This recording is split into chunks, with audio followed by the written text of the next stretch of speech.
Friends, welcome to KV channel. நீங்கள் பார்த்தீங்கன்னா புதினா துவையல் தான் அரைக்க போகிறோம். நம்ம கடையில் வாங்கின புதினாவை தான் நான் ஆஞ்சிட்டு அந்த குச்சியெல்லாம் நட்டு வச்சேன். இது நல்லா பார்த்தீங்கன்னா தலை சூப்பராக வளர்ந்துருச்சு நிறையா. அதனால் சரி இன்றைக்கி அதெல்லாம் கட் பண்ணி எடுத்து துவையல் அரைச்சிடலான்ட்டு கட் பண்ணி எடுத்துக்கிட்டேன். நிறைய இருக்குது புதினா.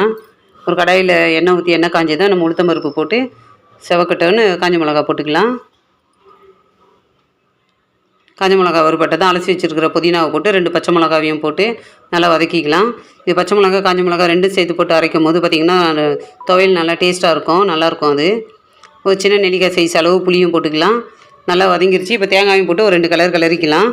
ஆற விட்டு நம்ம இதை அரைச்சி எடுத்துக்கலாம். தேவையான அளவுக்கு உப்பு போட்டு அரைச்சிக்கலாம். இது தோசைக்கு, இட்லிக்கு எல்லாம் ரொம்ப நல்லாயிருக்கும். நம்மளுக்கு சாம்பார் சாதத்துக்கெலாம் கூட தொட்டு சாப்பிட்றதுக்கு நல்லாயிருக்கும். ரசம் சாதத்துக்கு, தயிர் சாதத்துக்கெலாம் கூட இது சைட் டிஷ்ஷாக வச்சுக்கலாம். ரொம்ப நல்லாயிருக்கும். உடம்புக்கும் பார்த்திங்கன்னா ரொம்ப நல்லது இது. இந்த வீடியோ பிடிச்சிருந்தால் லைக் பண்ணுங்கள். சப்ஸ்கிரைப் பண்ணாதவங்க சப்ஸ்கிரைப் பண்ணுங்கள். அடுத்த வீடியோவில் பார்க்கலாம். பாய்.